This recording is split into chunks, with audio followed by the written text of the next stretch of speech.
পরে মার খাবো এরকম প্রশ্ন করেছে আমি সব ভুলে গেছি। আমি মনে করার চেষ্টা করি নিশ্চয়ই কিছু হয়েছে।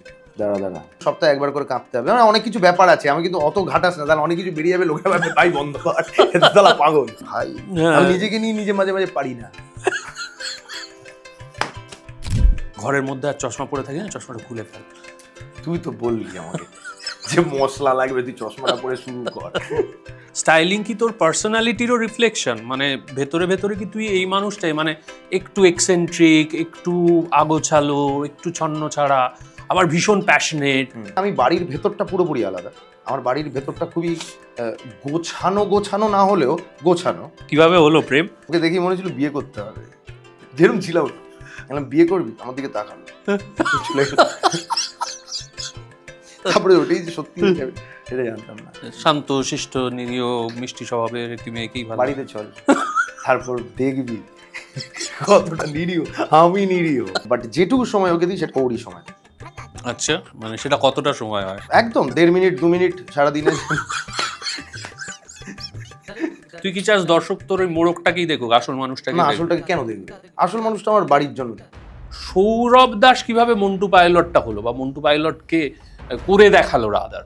অ্যাকশন হলো, ওখানে গিয়ে বসলাম, দাম দাম দাম দাম দাম করে মাথাটা মারলাম হচ্ছে টেবিলটা, তো ফুলে গেল। আবার উল্টো পাল্টা জিনিস করবো, যেটা মনে হবে তার ঠিক উল্টোটা করবো, সেরকম টাইপের কয়েকটা প্রজেক্ট আমি চুজ করি। যেরকম একাডেমি অফ ফাইন্যান্স, এখানে আমি একটুখানি ঝালিয়ে নিই, একটুখানি এক্সপেরিমেন্টাল করি, কোনো কথা বলবো না, শুধু মুখটাকে করে রেখে দেবো, শুধু তাকাবো আর কিচ্ছু করবো না। অনুপম খের সঙ্গে শর্ট দেওয়ার কি অভিজ্ঞতা? প্রথমবার অনুপমকে দেখতে পাচ্ছি, ওই যে উনি শুয়ে থেকেই ডায়লগ বলবেন, তো উনি দেখছি শুয়ে আছে, আমার তো মানে তুতলে তাতলে একাকার করেছে। একা গিয়ে বসে আমি ভাবছি, আচ্ছা তুই এখানে কি এইটা তুতলাতে এসছিস? ক্ল্যাপ। ও গই মে मतवारी बल बल जाऊं अपने पिया को है मैं जाऊं वारी वारी। সবাই তো আকাশে উঠতে চায়, কজন আর দেখাতে পারে সে দাপট? আজকে আমার অতিথি Montu pilot. Welcome to the show. কেন নবজোৎ সিং সিদ্ধুর মতো একদম। একটা শের মারলি, ভালো। অত্যন্ত কুচ্ছিত একটা শের মারার চেষ্টা করলাম। না, আসলে আজকে আমি খুব রিল্যাক্সড, কারণ আজকে আমার অন্যদিন অনেক কিছু মনে রাখার, মুখস্থ রাখার চাপ থাকে, আজকে আমার নেই। কারণ আমি কিছু করেই উঠতে পারি না। না, তার জন্য নয়, আসলে তোকে এত সময় ধরে চিনি যে আলাদা করে বিরাট করে মুখস্থ রাখার কিছু প্রয়োজন পড়ে না। ইনফ্যাক্ট আমরা বোধহয় সেই কয়েকজন মানুষের মধ্যে একজন যারা তোর এই ট্রান্সফরমেশনটা ডেফিনেটলি পোস্ট থিয়েটার, যখন তুই টেলিভিশন করছিস চুটিয়ে, সেখান থেকে আজকের সৌরভ দাস, এই জার্নিটা আমরা সাক্ষী আর কি। ঘরের মধ্যে আর চশমা পরে থাকি না, চশমাটা খুলে ফেল। তুই তো বললি আমাকে যে মশলা লাগবে, তুই চশমাটা পরে শুরু কর। ওকে, কানে দুল, নাকে নথ, এইসব কেন, কিভাবে শুরু হলো এগুলো? এগুলো কিভাবে শুরু হলো? হ্যাঁ, হঠাৎ নাকে আমার নথ ভালো কেন? লাগে, আমার নিজের মতো থাকতে ভালো লাগে। হ্যাঁ, আমার আজকে হঠাৎ করে মনে হলো যে এটা পড়লে দেখি যাই, হেভি লাগছে তো, তাহলে এটা পড়েই যাই। আমি ভেবেছিলাম একবার এত তাড়াহুড়ো করে আমরা শুরু করে দিলাম, আমি ভেবেছিলাম আমাকে জিজ্ঞেস করবো এটা পড়লে কোনো অসুবিধা হবে না তো, সেই প্রশ্নটা করা হয়নি, আমরা বসে গেছি। এখন আমি টের পেলাম তুই বলাতে, কেন। হ্যাঁ, আর তোকে বলা হয় কলকাতায় মোটামুটি মজা করে বলা হয় গরিবের রণবীর সিং। গরিবটা তো তারা বলে, হ্যাঁ গরিবটা তারা বলে, তাই না? আজকে হলিউডের যদি তোর ধরে নে, তাহলে রণবীর সিং হচ্ছে গরিবের জনি ডেপ, ওরম টাইপের বিষয় আর কি। হ্যাঁ, তুই বেসিক্যালি বাটানগরে বড় হওয়া একটা ছেলে, সাধারণভাবে আমাদের মতো হওয়ার কথা, আমাদের মতো ইন দ্য সেন্স যেমন আমি ইংরেজি গান বললে কিরকম হিব্রু মনে হয়, বাংলা সাহিত্যের সঙ্গে মূলত পরিচয় থাকে, স্টাইলের ক্ষেত্রে, কেতার ক্ষেত্রে, পোশাক আশাকের ক্ষেত্রে আমরা কিছুটা বলা চলে পিছিয়েই থাকি। কিন্তু তোর যে স্টাইল স্টেটমেন্ট, সেটা আজকে বলে নয়, আমি বলছি ধর 2015-15 থেকে তোর স্টাইল স্টেটমেন্ট সবার থেকে আলাদা ছিল। এইটা কিভাবে সম্ভব হলো? এইটা অ্যাকচুয়ালি আমার চয়েস অফ সংস, বা যে ধরনের মানুষজনকে আমি শুনতাম দেখতাম, হ্যাঁ, তো সেইখান থেকে অ্যাকচুয়ালি হয়েছে। মানে ফর এক্সাম্পল আমি যখন আমি বড় হয়ে উঠছি তখন আমি স্কিড রো শুনি, হ্যাঁ, এইটা একটা বড় ইনফ্লুয়েন্স অ্যাকচুয়ালি আমার মনে হয়। যে তখন যে প্রেম করতাম, হ্যাঁ, তার বাবা প্রচণ্ড পিঙ্ক ফ্লয়েড শুনতো, তো তো যখন আচ্ছা। আমরা বসতাম আর কি, হয়তো রাত্রিবেলা বসে আছি, পার্টি ঠিক নয় আর কি, আড্ডা মারছি এই ওই, তো তখন পিঙ্ক ফ্লয়েড শুনতাম, মানে আমার একদম আর্লি 2000, মানে একটু আর্লি 2000 না, ওই 2005, 2004, 2005। তার আগে বাংলা ব্যান্ড আমি প্রচন্ড, মানে রেভলিউশন যেটা বাংলা ব্যান্ড রক বা ফসিলস আসার পর, বা তার আগেও ক্যাকটাস, বা তার আগেও নচিদা, অঞ্জনদা, কবি সুমন, যখন একটা শিলাজিৎ দা, শিলাজিৎ দা, এবং তার পরবর্তীকালে একটা ফেজ এসেছিল ঘুম যখন পেয়েছে বাড়ি যা, আমি পুরো ঘেটে গেলাম, এটা এরকমও গান হয়, হ্যাঁ মানে একটা প্রিয় বন্ধু ফেজ ছিল প্রিয় আমার। বন্ধু ফেজ ছিল। হ্যাঁ, কিন্তু আমার প্রিয় বন্ধু ফেজের থেকেও আমি সত্যি কথা বলছি, আমার বেশি ভাল লেগে যায় যখন হাসনুয়ানাটা আসে। তখন আমি যেহেতু 89 বর্ন, এবং 2001 বা 99 থেকে 2001-এর মধ্যেই বোধহয় এই অ্যালবামটা বেরিয়েছিল ফসিলসের। ওই সময় পুরো আমি পুরো মানে পাগল হয়ে যাই আর কি ফসিলস। আমি আজও রূপম দাসেরা জানে আর কি, আমি ডাই হার্ড রূপম ফ্যান। হ্যাঁ, তো আমার মনে হয় যে আমার এই স্টাইলিংটা বল বা গথ যে কালচারটা, মানে গ্রিন ডে, হ্যাঁ তখন ওরা ব্ল্যাক নেল পলিশ পরছে, আমিও পরছি। হ্যাঁ, তো আমার ওই আমার একটা দিকে প্যান্ট গোটানো থাকতো সেই সময়, এখন সেগুলো আর করি না আর কিছু, ছোটবেলায় অনেক কিছু করে আর কি মানুষজন। তো আমার ওই গথ কালচারটা, হিপি কালচারটা শুরু থেকেই আমার ভালো লাগতো আর কি। হ্যাঁ, তো আমার মনে হয় যে এই চয়েস অফ সংস বা আমার মিউজিক যেটা ভালো লাগতো, হ্যাঁ সেবাস্টিয়ান বাকের আমি পাগলের মতো ফ্যান। আমার ফুলাতা পড়েছি বলে এখানে আমার কার্ট কোবেনের সুইসাইড লেটারের লাস্ট লাইন যেটা, it's better to burn out than to fade away, ওনার হাতের লেখাতেই আমার এখানে ট্যাটু করা আর কি, that was my first tattoo. তো আমার ওইটা আমাকে খুব মানে আমাকে ওই চালনা করেছে আর কি। তো আমার মনে হয় সেই জন্যই বোধহয় আমার একটুখানি ওই স্টাইলিং বল বা আমার ওই একটুখানি ইনফ্লুয়েন্সটা ওইগুলোই বেশি, আমার মনে হয়। মানে এটা কি তোর স্টাইলিং কি তোর পার্সোনালিটিরও রিফ্লেকশন? মানে ভেতরে ভেতরে কি তুই এই মানুষটাই, মানে একটু এক্সেন্ট্রিক, একটু আগোছালো, একটু ছন্ন ছাড়া, আবার ভীষণ প্যাশনেট, এই রকম একটা মানুষ? বাড়িতে অ্যাকচুয়ালি নয়, বাড়িতে বাড়ির মানুষজনকে জিজ্ঞেস করলে তারাও তাই বলবে। অ্যাকচুয়ালি আমি বাড়িতে নয়, বাট আই ফিল যখনই আমি বাড়ি থেকে বেরোই, I feel it's a show, life is a show. হ্যাঁ, তো সেক্ষেত্রে এটা অ্যাকচুয়ালি আমার মনে হয়, কারণ আমি বাড়িতে কিন্তু এরম নয়, আমি কিন্তু বাড়িতে বক্সার পরে, মানে বাড়িতে হঠাৎ করে আমি একটা রোপ পরে ঘুরে বেড়াচ্ছি তা নয় আর কি। হ্যাঁ হ্যাঁ, মোস্ট অফ দ্য টাইমস খালি গায়ে, বাবাকে যেরকম দেখতাম সেরকম খালি গায়েতে থাকি, মানে বাড়িতেও যে একটা আমার টি শার্ট আছে সেটাও নয় কিন্তু। হ্যাঁ, তো সেক্ষেত্রে আমি বাড়ির ভেতরটা পুরোপুরি আলাদা। আমার বাড়ির ভেতরটা খুবই গোছানো, গোছানো না হলেও গোছানো, কিন্তু বাইরেটা গেলেই যেই দরজাটা খুলে বেরোই, it is a show for me, I feel. অভিনেতার সঙ্গে একজন পারফর্মার, মানে তোর অভিনয়ের সঙ্গে সঙ্গে তুই কোথাও একটা পারফরমেন্সটাকে মেশাতে মেশাতে যাস। How important do you think সেটা? মানে এইটাতে আমার আরো বেশি করে মনে হলো, যে মুহূর্তে ঘরের বাইরে বেরোলাম যেন একটা অদৃশ্য ক্যামেরা এবং দর্শকদের চোখ আমাকে ফলো করছে, ফলে আমি এমন কিছু করব যেটা স্ট্যান্ড আউট করবে, আমাকে সবার থেকে আলাদা করে দেবে। এমন কিছু করব যেটা স্ট্যান্ড আউট করবে না, এমন ভাবে চলবো যেটা হয়তো স্ট্যান্ড আউট করবে। এমন কিছু করব মানে হচ্ছে কনসিয়াস ডিসিশন, রাইট? এবার বিষয়টা হচ্ছে আমি বেরোলেই না সামহাউ ওটা হয়ে যায়, ওটা কিন্তু কনসিয়াস নয়। আচ্ছা, হ্যাঁ, সো আমি ওরম ভাবেই চলছি আর কি, হ্যাঁ ওরম ভাবেই কাজকর্ম করছি, বা আমি ইউ হ্যাভ সিন মি, মানে একদম ফর দ্য লংগেস্ট টাইম। তো আমি যখন মেকআপ রুমে বসে থাকতাম তখন আমি এন্টারটেইন করছি। হ্যাঁ, so it is always a show for me. হ্যাঁ, মানে আমি সবসময় একটা কনসিয়াসনেস যেটা আমার মধ্যে সবসময় চলে, যে I should not give anyone negative points, মানে হচ্ছে আমি সবসময় প্রচন্ড পজিটিভিটি ছড়াতে থাকবো, কারণ that is very important. You have only one life to live. তুমি যত পারবে পজিটিভিটি ছড়াও আর কি। মানে আজকে ধরে নাও যার সঙ্গে আমার কথা নেই, যে অ্যাক্টরের সঙ্গে, সে হয়তো আমার কন্টেম্পোরারি, কিন্তু তার কোনো কাজ ভালো লাগলে আমি কোনো কোথাও থেকে তার নাম্বার নিয়ে তাকে আমি টেক্সট ড্রপ করবই, কারণ আমার মনে হয় যদি আমি না বলি তাহলে আমি কোথাও নিজেকে চিট করছি। হ্যাঁ, তো এই জিনিসগুলো আমার অদ্ভুতভাবে চলতে থাকে, মানে I am very happy for other people success, মানে এইগুলো কিন্তু মানে জোর করে কনসিয়াস না, এগুলো আমার হতে থাকে আর কি। হ্যাঁ, তো মানে সেইটা আবার লোকেরা বোকামি ভাবে, লোকেরা আবার অনেকে ভাবে যে এটা বাড়াবাড়ি করছে, সেগুলো হতে থাকে। বাট আমি কি পাত্তাই দিই না, আমি সত্যি কথা বলছি। আমার বাবা মাও জানে, আমি পাত্তাই দিই না। হ্যাঁ, আমি কমেন্ট সেকশনে ঢুকি না। এই যে একটা বড় একটা যেরকম পডকাস্টেই দেখি, বা ইন্টারভিউয়ার্সরা জিজ্ঞেস করে বা জার্নালিস্টরা জিজ্ঞেস করে, এই যে ট্রোল হচ্ছে তুমি কিভাবে এটাকে কিভাবে, আর দেখি না তো জানবো কি করে, মানে কিচ্ছু জানি না, মানে দেখি না comment section, I am out of Facebook. ও তাই? আমি ফেসবুক করিই না। আমি ওই শুধু ইনস্টাগ্রামে দিলে ফেসবুকে চলে যায়, ওরকম টাইপের একটা ব্যাপার যেটা আছে সেটা করা আছে বলেই পৌঁছে যায়। আমি ফেসবুক করি না। আমি ইনস্টাগ্রামে কাজ ছাড়া পোস্ট, আমার সেলফি, হ্যাঁ ওই সব করি না। আমার শুধু কাজেরই দেখবি পোস্টার্স মোস্টলি থাকে। হ্যাঁ, স্টোরিজ দিই যেখানে হয়তো ভালো জায়গা দেখতে গেলাম বা ওরম টাইপের, বা হয়তো দর্শনা কিছু স্টোরি দিয়ে ট্যাগ করলো, না করলে সংসার ভেঙে যাবে, ওটা আমাকে একটু স্টোরি করে দিলাম। ওরম টাইপের জিনিসপত্র করি, তাছাড়া না আমি একদম মানে আমি মজায় থাকি, বিন্দাস থাকা, বিন্দাস। বিন্দাস থাকা। আমি কিছু I give up, absolutely that is the motto. হ্যাঁ। কিন্তু মানে যখন ধর এরম ফেজ তো আসে, আমি জানি না, মানে তোর বলা চলে ইটস এ সাকসেস স্টোরি। তার আগে আরেকটা কথা বলেন, যেটা তুই বললি, সেটা হচ্ছে যে আমরা একসঙ্গে একটা লাফটার শো, কমেডি শো বলা চলে, একসঙ্গে করেছিলাম। সেটাতে এক্স্যাক্টলি এটা I love you. I love you, সেইটাতে আমি জানি এটা তোর মধ্যে আছে, কারণ সেই এপিসোডটায় আমরা জিতেছিলাম, আমরা চ্যাম্পিয়ন হয়েছিলাম, তুই এসে আমাদের কনগ্রাচুলেট করেছিলি, এবং আমার মনে হয় যে কেঁদে ফেলেছে একটা ছেলে।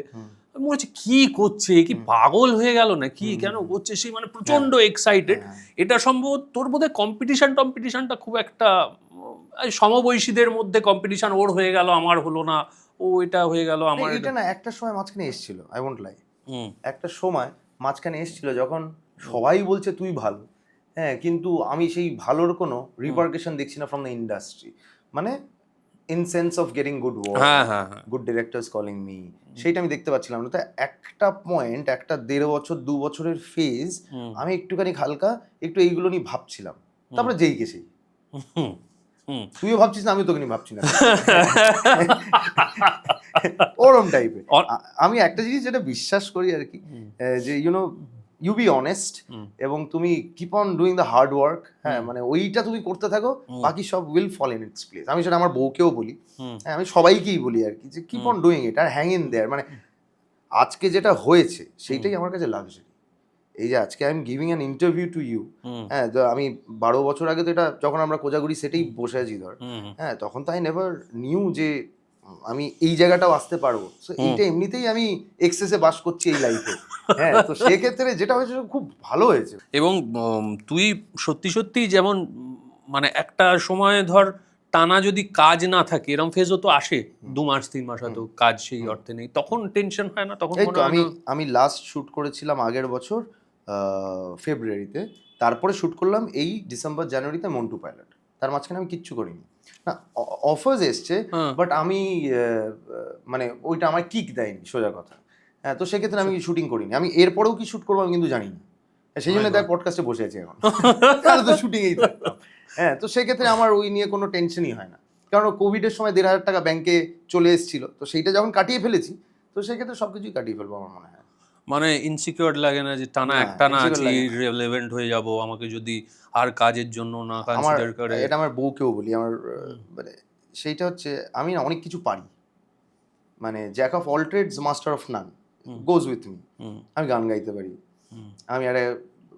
আমি আর হোদলস বলে একটা ক্যাফে খুলে ফেলেছি, আমি যিশু সেনগুপ্তর সঙ্গে একটা প্রোডাকশন হাউস খুলে ফেলেছি, আমি অভিনয় করছি, হ্যাঁ, আরো এদিক ওদিক দেখলে আরো অনেক কিছু পারি আর কি। আমি ক্রিকেটটা খেলি, যেটা সিসিএল খেলি, সেখান থেকে একটা ছোট্ট অ্যামাউন্ট টাকা আমি পাই, হ্যাঁ।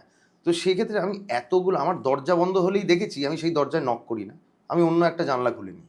I have always scene that. এই যে আমি চুপচাপ বসে আছি, আমি ইপিআর কে চিনিস, ইপিআর আমি ইপিআর আর Kuntal already we are doing something together, যেটা এই ফেব্রুয়ারিতেই আমরা একটা গান লঞ্চ করবো, সেটা ভিডিও অনশিল করেছে, সব কিছু হয়ে গেছে। সো আমরা ওটা বাংলাও করছি না, ওটা আমরা অ্যাকচুয়ালি একটা মানে লিঙ্কিন পার্ক সবাই জানে, হ্যাঁ, মানে র্যাপ রক ব্যান্ড, তো সেক্ষেত্রে আমরা ওই র্যাপ রক আমাদের ইন্ডিয়াতেই এখন সেরকম ভাবে সেই জনারটা নেই অত ভালো, তো সেক্ষেত্রে we are working on it. তো আমি বসে থাকি না, I keep on doing things, আচ্ছা, সো আমি ওরম ভাবে নিজেকে বিজি রাখি আর কি। এবং এমন নয় যে এমন একটা জিনিসে বিজি রাখলাম যে আমি ফোনে লুডো খেলছি, যেখানে আমি টাকা রোজগার করছি না, এমন নয়। সো আমি এমনই একটা জিনিস করছি যেটা থেকে প্রোডাক্টিভ, যেটা থেকে আমি আয় করতে পারবো। তো সেক্ষেত্রে আমার কাছে 10 মাস বসে থাকলে আমার চাপ নেই, কারণ আমি 3খানা অলরেডি জিনিস করে ফেলেছি। I am opening up a clouds kitchen now, যেটা হয়তো এই মাস এন্ড বা পরের মাসের মধ্যে শুরু হয়ে যাবে। যে সব্য আর আমার যে হোদলসটা আছে, তার সঙ্গে আমি, সব্য এবং যিশুদা ওয়ান্টেড টু ডু ইট, আমরা 3জন মিলে করছি, 3টে চেইন একসঙ্গে খুলছি, সেটাও জানতে পারবে মানুষজন। তো I keep on doing things. তো হ্যাঁ, সেইটাই হচ্ছে দর্শনার সময়টা কম পায়, আলটিমেটলি বয়েলস ডাউন টু দ্যাট। সেটা নিয়ে কতটা কমপ্লেন থাকে? কমপ্লেন থাকে, কিন্তু বুঝে গেছে এইভাবেই চলতে চলেছে, বাট যেটুকু সময় ওকে দিই সেটা ওরই সময় থাকে। আচ্ছা, মানে সেটা কতটা সময় হয়? কখনো কখনো একদম 1.5 মিনিট 2 মিনিট সারাদিনে। না লাভ স্টোরিটা নিয়ে একটু শুনবো, কিভাবে হলো প্রেম, হয়ে গেল ভাই। কিরকম একসঙ্গে কাজ করতে গিয়ে হলো? হ্যাঁ, ওকে দেখি মনে হচ্ছিল বিয়ে করতে হবে।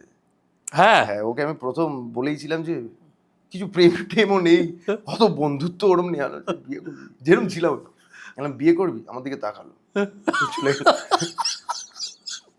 তারপরে ওটাই যে সত্যি হয়ে যাবে সেটা জানতাম না। তো সেটা কিভাবে হলো, সেটা ফাইনালি তুই তো বলে দিলি বিয়ে করবি, ও কিভাবে বলে চলে গেল। গ্লোরিফাই করি বলতো একটা এই লাভ স্টোরিটা, প্রেমের গল্পটা, এত প্রেমের গল্পতে তুমি অভিনয় করো, একটু বলো, একটু সুস্থ স্বাভাবিক একটা প্রেমের গল্প শুনি।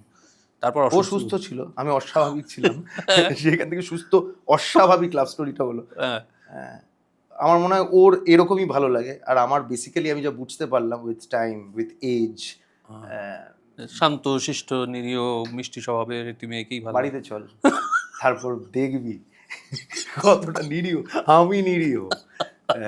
বাট ভাইয়া মানে আমার যে প্যাশনটা, আমি যে ইনভলভড হয়ে যাই প্রচন্ড, এইটা ওর একটা আলাদা দিক। ও আমার থেকে অনেক কিছু নিয়েছে, দেখেছে, শিখেছে বলাটা ভুল হবে, বাট ইউনো ইমবাইব করেছে অনেক কিছু, যেরকম আমি ওর কাছ থেকে অনেকটা ইমবাইব করেছি, ইউনো মানে স্টে গ্রাউন্ডেড বলবো না, বাট কিভাবে বোঝাই বলতো, মানে স্থিতদি, হ্যাঁ অনেকটা, হ্যাঁ ওই ব্যাপারটা আমি ওর কাছ থেকে অনেকটা পেয়েছি। ওই আর কি ভাইসি ভার্সা, মানে একে অপরের কাছ থেকে অনেকটাই এ করে একটা জায়গায় না পুরো ব্যালেন্স হয়েছে, খাপে খাপ হয়েছে basically. I feel touch wood and I love the time that I spend with her, যেটা খুবই দরকার আমার মনে হয় একটা সম্পর্কে। You know I want to go back to her যত তাড়াতাড়ি কাজ হয়। এই ওই যেরকম আমি এইটার পরেই আমার খেলা আছে আজকে, তুই জানিস, হ্যাঁ, কিন্তু মাঝখানে আমি গিয়ে লাঞ্চটা করবো একসঙ্গে টাইপের আর কি। হ্যাঁ, তো এটা করে তারপর ওখান থেকে বেরিয়ে যাবো, নাহলে আমি অন্য আগের সৌরভ হলে আমি এখান থেকে তোর সঙ্গে হয়তো আরো এইটার পরে একটু আড্ডা বাড্ডা মেরে এখান থেকে বেরিয়ে যেতাম। সো এই যে এই আর্জটা, এইটা বোধহয় মানে এটা উইথ টাইমও আসে, ইউনো কমফোর্টেবল হলেও ব্যাপারটা হয়। তো এইটাই প্রপোজ কে করেছিল এন্ড হাউ ইট, এখনো পর্যন্ত কেউ কাউকে প্রপোজ করেনি। ভাগ বিয়ে হয়ে গেছে, বিয়েটা হয়ে গেছে। বন্ধুত্ব থেকে আস্তে আস্তে কখন প্রেমে পড়ে গেছি সত্যি জানি না, ওরও তাই হয়েছে। তারপরে আমাদের অ্যাকচুয়ালি কোর্টশিপটা খুবই কম সময়ের জন্য, হ্যাঁ 2 বছরও নয়, 1.5 বছর, এবং তারপরে আমরা ঠিক করি যে I am getting old, we should get married. এটা তোর মনে হয়েছিল? আমার মনে হয়েছিল যদি সংসার করতে হয় তাহলে এখনই করতে হবে, নাহলে সালমান খান হয়ে যাও, এটা হচ্ছে বিষয়। বাট আমি সবসময় ওই ছেলেটি যে ধর ইনস্টাগ্রামে যদি একটুখানি স্ক্রোল করি, সাংসারিক জিনিসপত্র দেখলে একটু দাঁড়িয়ে যাই।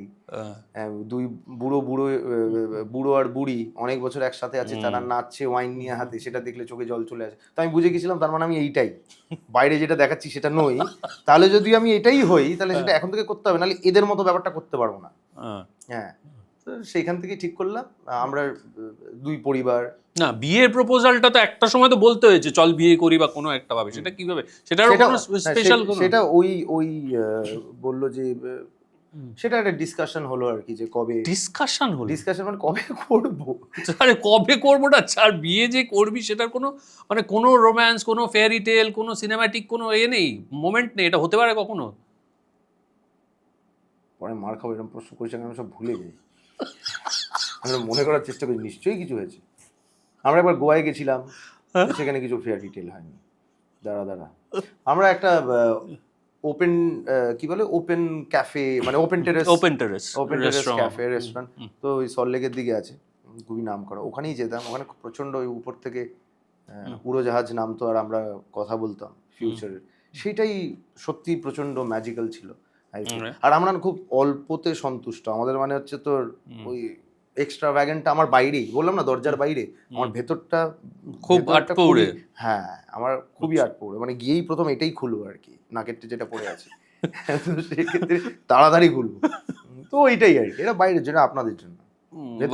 মানে এটা দিস ইজ সো অ্যামেজিং। আমি কদিন আগে জাস্ট দেখছিলাম তোরই একটা রিল দেখছিলাম, বাড়াবাড়ি করছিলাম না একদম বাড়াবাড়ি করছিলেন, যেটা তুই বলছিস সেইটাই, মানে সেটা এত আটপৌড়ে, মানে তুই একটা গ্যাসের মধ্যে ভাত সবজি এইগুলো বার করে দিচ্ছে, দর্শনা কখন যে ভিডিওটা অন করে দেয় ওটা অসুবিধা হচ্ছে আমার।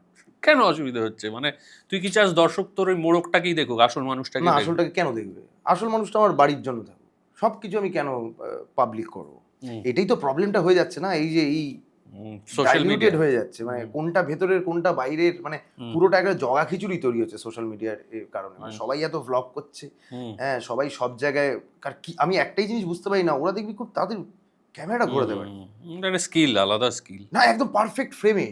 ওইটাই আমি আলাদাই দুবার skill। তিনবার নিজে বসে বসে এরকম করে করেছি। যদি ওখানে অবজেক্ট থাকে, দেখছি শুধু একটা চোখ দেখা যাচ্ছে আমার ভিডিওটা করার, ওইটা একটা অদ্ভুত স্কিল।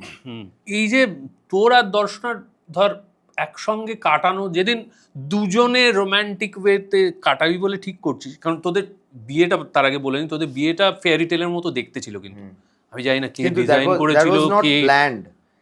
আমি বলি তোকে, দ্যাট ওয়াজ নট প্ল্যান্ড। আমাদের কিন্তু কোনো মিডিয়া ওয়াজ নট ইনভাইটেড, মানে হচ্ছে কোনো যে কভার করার জন্য ওয়াজ নট ইনভাইটেড।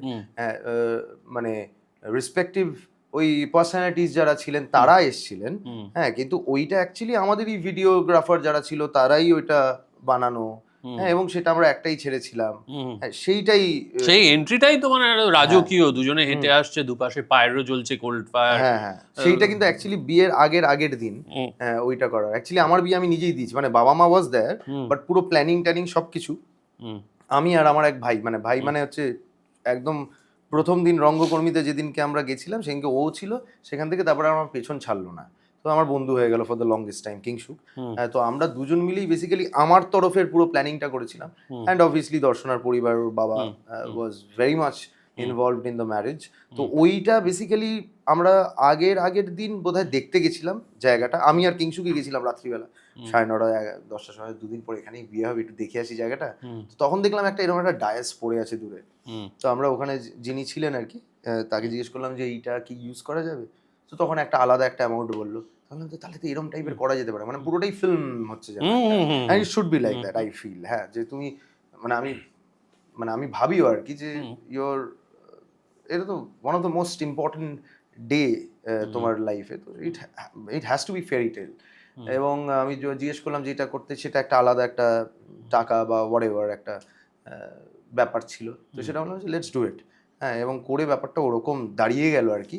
তো এটা একদম লাস্ট মোমেন্ট প্ল্যান ছিল যে এরকম হবে, এবং তোর কোল্ড ফায়ার এটা কিন্তু দর্শনা জানতো না, তো আমি ওকে শুধু বলা ছিল যে তোকে এখান থেকে হেঁটে আসতে হবে, এখানে মালা বদল হবে টাইপের, বলছি ও আচ্ছা, it was a surprise for her as well.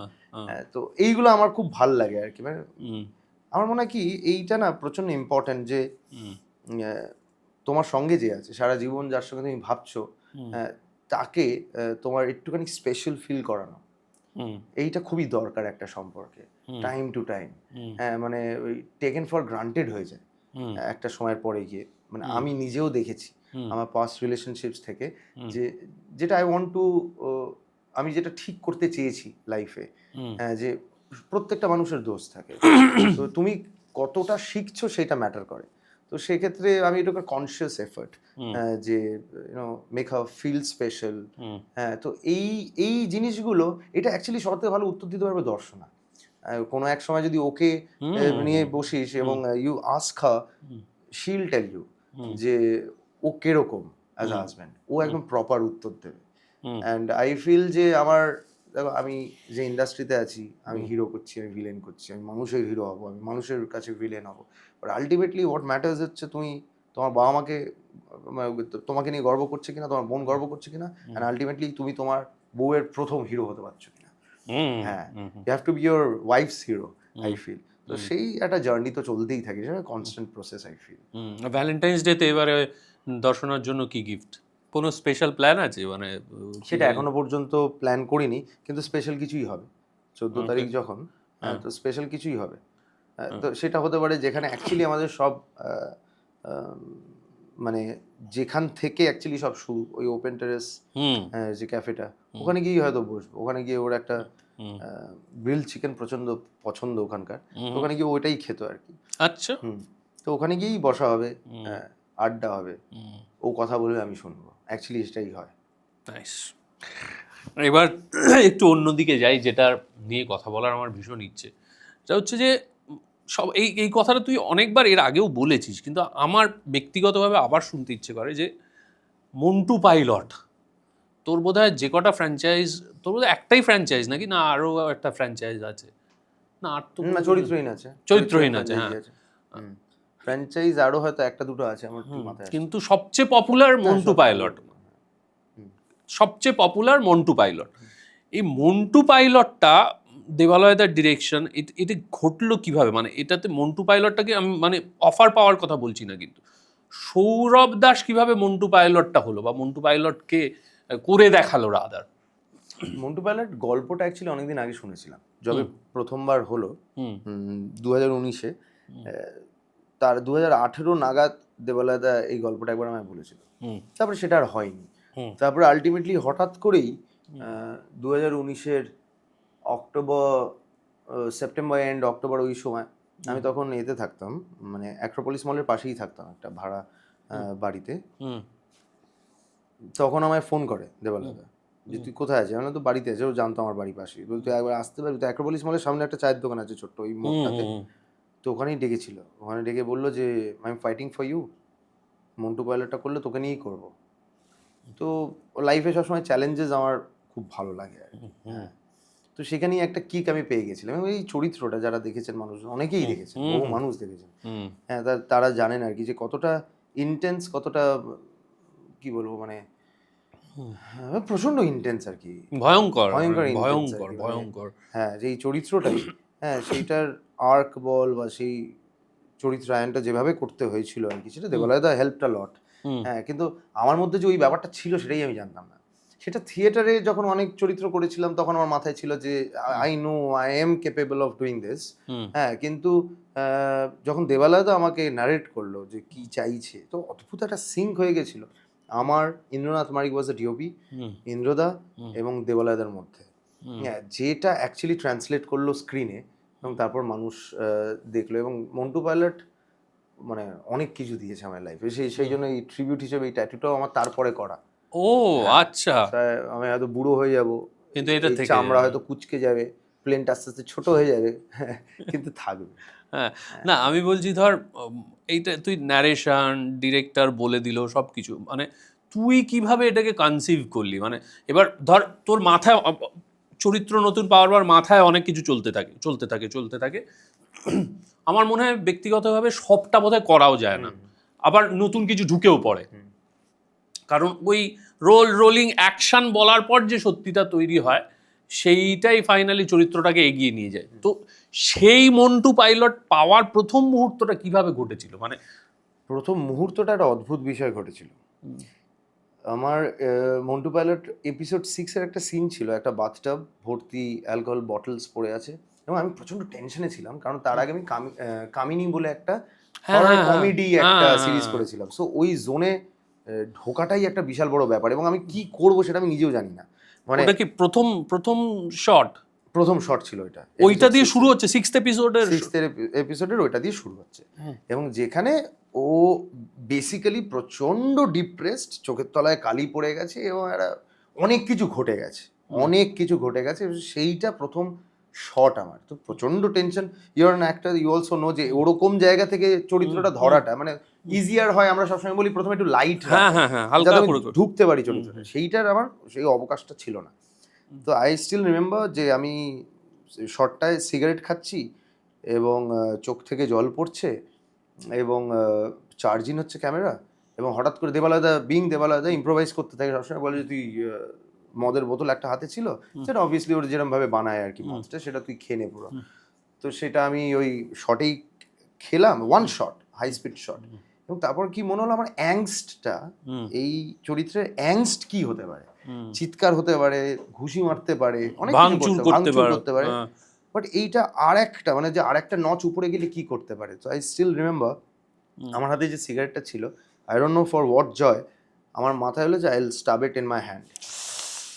হাতে সিগারেটটা ছ্যাঁকা নিজে তো আমি এইটা, তো আমার মনে হলো তখন ওইটাই করতে হবে, তাহলেই আমি ওই বলি না কি নিজের সঙ্গেই নিজের একটা চলতে থাকে আর কি, শট চলছে তখন তো আই ডিড দ্যাট, হাতে সিগারেট স্টাব করলাম। সেটা অদ্ভুত, সে তো ছেড়েই দেখি যন্ত্রণাটাই, বাট সেটা থেকে তো শটটা হলো এবং যখন বেরিয়ে এলো। আর তাতে আরেকটা প্রবলেম কি হলো, আমি যেহেতু আই ওয়াজ লাইং ডাউন, তো এটা যখন স্টাব করলাম ওই সিগারেটের যে ডালাটা সেটা আবার গলায় এসে পড়লো এবার আমি আবার লজিক পাচ্ছি না এটা সরানোর, কারণ আমার শর্টটাই কেটে যাবে, তাই না? আমি ওরকম ব্যথায় আমি হঠাৎ করে ডাজন্ট ম্যাটার, মানে কিছু মানেই হয় না তার। তো ওটা রাখলাম, ওটা থাকলো। তারপর নিজে থেকেই যখন আমি ইচ্ছা করে মদটা আবার খাচ্ছি, তখন ইচ্ছা করে হালকা জল ফেললাম যাতে ওটা নিভে যায়, তাই হলো, শর্টটা কাটলো। তারপর আমার এটা মন্টু পাইলটেও আছে আর কি, একটা গানেই আছে বোধহয়, বেড়াজাল বা ব্যথাস্বর, যখন আমি হেঁটে আসছি এখানে এত বড় একটা ফোসকা, হাতটায় ফোসকা, সেখানে বার্নাল ফার্নাল দেওয়ালো, and everyone clapped, the whole, মানে পুরো ফ্লোরে যতজন দাঁড়িয়েছিল সবাই ক্ল্যাপ করলো। এবং দেবালয়দা এসে বললো যে ইন্দ্রনাথ মানিক আমাদের ডিওপি, আর ইন্দ্রদা ব্রিলিয়েন্ট শটটা নিয়েছিল, বলছে যেখানে ইন্দ্র আর সৌরভ থাকে সেখানে আগুন জ্বলে আগুন। তো সেইটাই ওয়াজ দ্য পয়েন্ট, যেখান থেকে আমি ধরলাম যে আই হ্যাভ ডান দ্যাট। তো আমি মন্টুটা ধরে নিয়েছি। এবার তারপরে ওর আশেপাশে, ওই অ্যাংস্টের আশেপাশে, ওই বেদনার আশেপাশে, বা মায়ের গল্পেতে কি হতে পারে, বা এই সরল একটা ব্যাপার আছে মন্টুর, একটা অদ্ভুত, সবাই ভায়োলেন্সের কথা বলে, কিন্তু মন্টু অ্যাকচুয়ালি যে ভেতর ইনেট যে সরল ব্যাপারটা, সেইটা কোথাও খুঁজে পেলাম। ওই ইনোসেন্সটা খুঁজে পাওয়াতেই আমি জানি যে মন্টু বর করা শুরু করবে। এবং সেটাই বোধহয় ইউএসপিও মন্টুর হয়তো মানে অ্যাক্টিভিটি ওয়াইজ ভীষণ ভায়োলেন্ট, রিয়্যাক্ট করে ভায়োলেন্সে, কিন্তু কখনো কখনো একদম উল্টো পুরো। এবং ওর ভেতরে সেই সারল্য, সেই শৈশব, সেই মানে কি বলবো, সেই ইমোশনাল শেল্টার খোঁজার চেষ্টা, এবং এটা ব্রিলিয়েন্টলি তুই করে গিয়েছিস। অ্যাকচুয়ালি এরকম চরিত্রে কোনো কেউই কোনোদিন কাঁদবে না। তো ভায়োলেন্ট চরিত্র, he has seen that, done that, এরকম খুন করে, এই করে, ওই করে, কিন্তু মন্টুর থেকে বেশি কোনো ওয়েব সিরিজে আমাদের বাংলায় কোনো চরিত্র কাঁদেনি। এইটাই হচ্ছে এই ডাইকটমিটা, যে ও এতটাই পাওয়ারফুল না, ও এতটাই এতটাই ও ভায়োলেন্ট, কিন্তু ও সবার থেকে বেশি কাঁদে। তাহলে এটা কি করে হলো? এই যে এই ব্যালেন্সটা খুঁজে পাওয়াটা, এইটা বোধহয় ওয়ার্ক করে গেল। এবং মানে তোর বোধহয় কোনো ইনহিবিশনও নেই। মন্টু পাইলটই আছে না, জাস্ট ট্রাউজারটা কাঁধে দিয়ে হাঁটার, বৃষ্টির মধ্যে দিয়ে, ওইটা চরিত্রহীনে আছে। মন্টু পাইলট 2-তে আছে। প্রথমবার আমরা ওয়েব সিরিজে অ্যাকচুয়ালি হঠাৎ করে সকালবেলা দেবালয়দা বললাম আমার একটা বাট নেকেড শট লাগবে, আমি অ্যাকচুয়ালি তাকিয়ে আছি, কিন্তু স্ক্রিপ্টে ছিল না। তার মানে তুমি সিরিয়াসলি বলছে হ্যাঁ, সেটা মন্টু পাইলট 2-তে আছে। তো ওরকমই আর কি, মানে যে আমার কোনো থাকে না, আমার আই ফলো দ্য ডিরেক্টর, মানে একদম পুরো। এবং তুই বোধহয় এটা কি চরিত্রর ইনস্টিংক্টটাও তোকে তখন ড্রাইভ করে, মানে সেটা করেই আর কি। আমার সবসময় মনে হয় যে আমি তো এখানে অভিনয় করছি না, আমি পারফর্ম করছি, যেটা দিয়ে অ্যাকচুয়ালি আমাদের পডকাস্ট শুরু হলো। এবং আমার মনে হয় সবসময় যে আমি যেটাই করছি সেটাই ইতিহাস হবে, সেটা এখন কেউ বুঝতে পারছে না, আমিও বুঝতে পারছি না, 100 বছর পরে সবাই বুঝবে। আমার সবসময় এরকম ভুলভাল জিনিসপত্র মাথায় চলতে থাকে, মানে নিজেকে করার জন্য। সেটা বোধহয় হেল্পও করে, পুরোটা ডুবে যেতে হেল্প করে, মানে হোয়াটএভার ইট টেকস। আমার কোন এক বন্ধু বলেছিল যে আমার একটা জিনিস অদ্ভুত লাগে, তোর যে কোনো চরিত্র তুই করছিস বা করিস, তোর একটা এক্সেন্ট্রিক ব্যাপার তুই সবসময় রাখতে যাস। মানে আমি পরে ভেবে দেখেছি আমি অ্যাকচুয়ালি রাখতে যাই, সে যেটাই হোক, যেটা বলা যায় তুই এটা করেছিস, সেই জায়গাটা আমি বলবো তুই এটা করেছিস, মানে আমি এটা ওই এক্সেন্ট্রিক একটা হালকা ছোঁয়া দিয়ে বেরিয়ে চলে যাই, সেটা অ্যাকচুয়ালি হয়তো রিলেট করে বেশি, হতে পারে। এইটা হয়তো তোকে কিক দেয় কোথাও, ওই এটা ঠিকই বলেছিস, মানে তুই খুব সিম্পল চরিত্রের মধ্যেও কোথাও একটা ওইটা ছোঁয়া, একটা হালকা ছোঁয়া থাকে, তাকানোতে, হয়তো হাসতে হাসতে থেমে যাওয়াতে, সেটা আমার, বা হঠাৎ চেঞ্জ করে, যেমন 1954 দ্য হিস্টোরিক্যাল ক্রাইমের এই চরিত্রটা একদম পুরো এক্সপেরিমেন্ট করতে গেছি। কয়েকটা হয় না আমার, মানে ওই টাইপের হচ্ছে তোর ওই ওয়ার্কশপ টাইপের, আমারই একটা ওয়ার্কশপ, আমি কি পারি বা কি উল্টো পাল্টা জিনিস করবো, যেটা মনে হবে তার ঠিক উল্টোটা করবো, সেরকম টাইপের কয়েকটা প্রজেক্ট আমি চুজ করিনি। যেরকম একাডেমি অফ ফাইন আর্টস, হ্যাঁ আমি তো জানি না ওটা কোনোদিন বেরোবে, তো আমি বলছিলাম এই তো পেয়ে গেছি বাচ্চাগুলোকে, এখানে আমি একটুখানি ঝালিয়ে নিই, একটুখানি এক্সপেরিমেন্টাল করি, কোনো কথা বলবো না, শুধু মুখটাকে করে রেখে দেবো, শুধু তাকাবো আর কিচ্ছু করবো না। এবার বলেছে যখন রিলিজ করে, আমি এই সর্বনাশ করেছে, ধরা না পড়ে যায়, তারপর দেখলাম না, খেয়ে গেল, আলাম এটাও পারি তাহলে। কিন্তু এই এক্সেন্ট্রিসিটি, এই এনার্জি, এই যন্ত্রণা, এর সঙ্গে কি তুই তোর ব্যক্তিগত যন্ত্রণাকেও মেশাস? হ্যাঁ, আমি তো সবসময় চ্যানেলাইজ করি, সবসময় আমি গান যখন বানাই তখনও চ্যানেলাইজ করি। মাঝখানে এরকম সময় আমি সপ্তাহে একবার করে কাঁদতে হবে, মানে অনেক কিছু ব্যাপার আছে, আমি কিন্তু অত ঘাটাস না, তাহলে অনেক কিছু বেরিয়ে যাবে, লোকে ভাবে তাই বন্ধ কর, তাহলে পাগল। না কি সপ্তাহে একদিন কাঁদতে হবে, মানে সেটা সপ্তাহে একদিন কাঁদতে হবে আমাকে, না কাঁদলে সপ্তাহে একদিন, হ্যাঁ মানে নিয়ম করে কাঁদতেই হবে। সব পুরনো জিনিস মনে করে বা কিছু একটা করে, মানে আমাকে মাসেলটা বা ওই মেমোরিগুলোকে মানে অপারেশনাল রাখতে হবে, যাতে দরকার পড়লে ব্যবহার করতে হবে, আনতেই হবে। না হলে আমার মনে হয় আমি খুব সুখে আছি, বাবা আমার লাইফে তো কোনো চাহিদাই নেই, বাবা তাহলে বেঁচে আছি কেন, এরকম টাইপের হয়ে যায়। আর অনেক ভুলভাল জিনিস চলতে থাকে মনে হয়। না না, ভুল ভাল নয়, এটা তো মানে দিস ইজ ইন্টারেস্টিং অ্যাকচুয়ালি। আর আমি জিনিসটা ইন্টারেস্টিং, হ্যাঁ হ্যাঁ, not always. Nagging at Times, irritating at Times. হ্যাঁ, না দিস ইজ, তাহলে কি this is your, what is your process of approaching a character? একটা চরিত্র তোকে কেউ দিল, কোন উত্তর পাবি না, কোনো উত্তর আমি নেই। নিজেই যাই না। আমার বেসিক্যালি কি হয়, আমি অনেক মানে 17 বছর বয়সের পর থেকে বেরিয়ে গেছি বাড়ি থেকে। তো সেই ক্ষেত্রে কি হয় যে আমি অনেক মানে অ্যাকচুয়ালি অনেক রাস্তায় ঘুরেছি, যেমন থিয়েটার করতাম, বাইরে ঘুরতাম, ফ্যাপা করে ঘুরে বেরিয়েছি, অনেক মানুষজনকে দেখেছি। আর আমার এমনিতে এখনো যেটা আছে যে আমি গাড়িতে বসে থাকলে আমি সবসময় অবজার্ভ করতে থাকি, মানে এটা খুবই মানে মানে ক্লিশে যে না ক্লিশে না, এটা একদম এটা ছাড়া উপায় নেই, মানুষ দেখা হ্যাঁ, ছাড়া। মানুষ দেখা, মানে আমার মনে আছে গুটি মোল্লারে একটা জিনিস করেছিলাম, মোল্লার যখন নমস্কার করে তখন এরম করে। এটা অ্যাকচুয়ালি আমাদের সাউথ পয়েন্ট হাই স্কুলের পাশে ওখানে একটা ছোট্ট মন্দির আছে, যেখানে একজন মেন্টালি রিটার্ডেড মানুষ হাতে বই নিয়ে ঘুরে বেড়ায়, অনেকেই জানে যারা ওখানে থাকেন।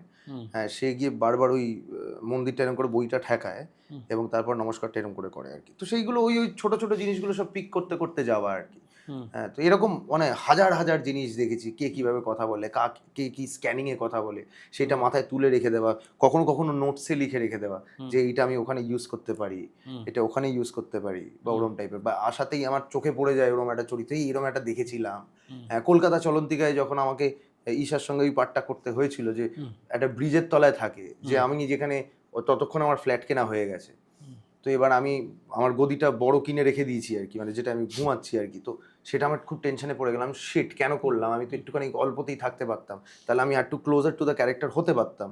তো সেই ক্ষেত্রে তখন মানে এখন শুনলে সবাই এখন এরম এরম করবে, কিন্তু সেই পুরো সময়টা আমি চান করিনি জানিস।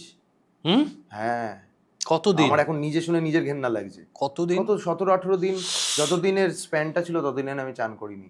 এবার ওরা মাথায় অনেক কিছু মেশাতে দেখবি আস্তে আস্তে ওই টাইপের জট পড়ে যাবে তো। হালকা ওই টাইপের হয়ে গেছিল আর কি পরের দিকে।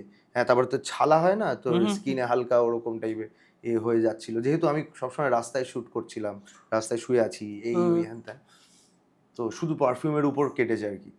আরে হ্যাঁ, বাবা। তো ওই ওই এক্সেন্ট্রিক ব্যাপারগুলো বা ওই জিনিসগুলো সবসময় করে গেছি to be closer to the character. তুই আমায় জিজ্ঞেস করলি যে প্রসেসটা কি, হ্যাঁ, তো আমার যাতে mechanical way of getting into the character যাতে কম থাকে, and actually getting into the character যাতে বেশি থাকে, সেই দিকে আমার মনোযোগ বেশি থাকে। মানে you almost you start living like that, মানে I try to live like that, কিন্তু আমাদের যে ইনফ্রাস্ট্রাকচার সেটা অতটা অ্যালাউ করে না। না এক্স্যাক্টলি, মানে হ্যাঁ আজকে কিন্তু টম হ্যাঙ্কস যেটা পেয়েছে সেটা তুই পাবি না কখনো। কিন্তু আমার এখানে একটা বক্তব্য আছে, and I want to prove myself right, যে আজকে ধরে নে মেশিনিস্টে বা ক্রিশ্চিয়ান বেল যেরকমভাবে রোগা হয়েছে, বা ওইটা যেটা হয়েছে আমি জানি। এই তো আমিও তো ফেব্রুয়ারিতে লাস্ট শ্যুট করেছি, তারপর মন্টু পাইলট করলাম। এরপর ধরে না আমি অনেক কাজ করছি, I prepare for a character যেখানে আমার পাঁজর ফাজর সব দেখা যাবে, আমি এরম হয়ে যাবো, সেটা আমি পরের জানুয়ারিতে শ্যুট করলাম সেরকম প্রজেক্ট। সেই জন্যই অ্যাকচুয়ালি প্রোডাকশন হাউসও করা, যে ওইগুলো আমি তখনই করতে পারবো যখন আমি পুরোটা কন্ট্রোলটা আমার নিজের হাতে চলে আসবে। রাইট। হ্যাঁ, একটাই জীবন পেয়েছি, যে না করেই মরে যাবো, মানে ট্রাই তো করি ভাই। মানে সবসময় এক্সকিউজ দেয় মানুষে যে আমাদের কাছে বাজেট নেই, আমাদের কাছে এইটা নেই, কিন্তু আমার মনে হয় সবার থেকে বড় হচ্ছে উইল পাওয়ার। যদি সেইটা থাকে তা অনেক কিছুই মানে অনেক কিছুকেই হারানো যায়।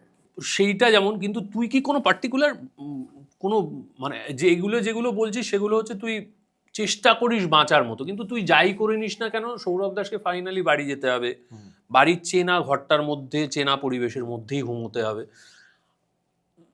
এবং তুই এই যে ধর প্রণাম করার যে স্টাইলটা বা কথা বলার যেটা, এটা বাইরের অংশ, ভেতরটাকে ধরিস কি করে? কারণ ভেতরটা ভীষণভাবে মানে বেসিক্যালি যেটা মনে হয় তোর অভিনয়ের মধ্যে, এটা পরের দিকে ডেভেলপমেন্ট, আমি ভুল হলে আমায় ধরাস, তো না হাত পা এইসব নিয়ে বিরাট কাজ থাকে না, চোখ ভীষণ কথা বলে, এটা ভেতরটা না ধরলে হয় না। ওটা ওই প্রণাম দিয়ে বা তুতলিয়ে কথা বললে বা এ করলে হয় না, এটা যে ভেতরে আমি ঢুকে। চেষ্টাই করি না হাত পা ভাবার, চেষ্টাই করিস না? চেষ্টাই করি না। আচ্ছা, কারণ ওটা আপনা আপনি হয়ে যায় যদি তুমি চোখটা ধরতে পারো। ফার্স্ট অফ অল আমার যেটা মনে হয় যে অডিয়েন্স যখনই কোনো ছবি দেখে, সিরিজ দেখে, সবসময় চরিত্রটা চোখের দিকে দেখে। আমি তো কোন দিকে তাকিয়ে কথা বলছি, চোখের দিকে দিকে তাকিয়ে কথা বলছি।